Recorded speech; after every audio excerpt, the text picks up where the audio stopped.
Lehenik eta behin esan, balorazioarekin hasteko, Estrasburgeko giza eskubideen auzitegi Europarraren ebazpenaren zentzuak gogo bete egiten gaituela, ase egiten gaituela. 1997-2006 doktrina ezartzearen ondorioz preso dauden pertsona guztien askatasuna ekarri behar du epai honek berarekin, eta ere berean ekarri behar du doktrina honen aplikazioaren behin betiko amaiera.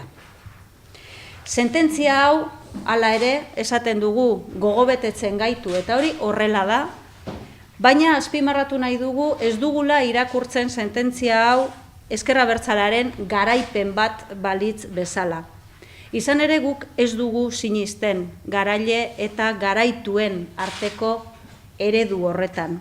Eta horregatik diogu, giza eskubideen errespetuan sinesten dugun pertsona eta eragile guztion lorpena dela sententzia hau, horrela ulertu behar dela uste dugu, espetxe politika honen amaiera exigitzen dugun guztion lorpena dela, eta hain zuzen ere uste dugu sententzia honek esaten duela erradikalki justua dela espetxe politika aldatzea bake prozesuan eta normalizazio politikoan aurrera egiteko oinarrizko mugarria ipintzen dugun jendarte oso honek, gehiengo honek posizio zuzena daukala.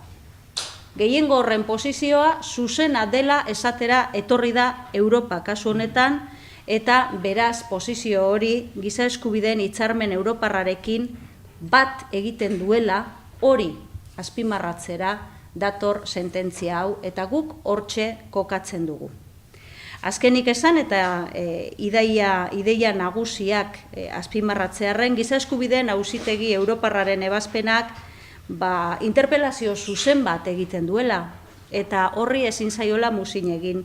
Gobernu Espainiarra era zuzen batean interpelatzen du, Estrasburgok sententzia honekin oso argi esaten dio Gobernu Espainiarrari ezin duela jarraitu giza eskubideak urratzen, eta beraz ezin duela jarraitu giza eskubideen urraketa dakarten salbuespenezko neurriak ezartzen, eta beraz une hau eta sententzia hau nahiko genuke Gobernu Espainiarrak ere horrela interpretatzea aukera bat bezala. Hau da, espetxe politikari iraulketa positibo bat eman ahal izateko aprobetxatu beharko litzateke momentu hau gure ustez. Eta hortxe kokatzen dugu. Bakeari aukera emateko unea da, eta benetan interpelazio zintzo hori ere egiten diogu, bai Gobernu Espainiarrari zein instantzia judizial Espainiarrei. Bakeari aukera hori emateko, aukera probestea hain zuzen ere dagokiela orain.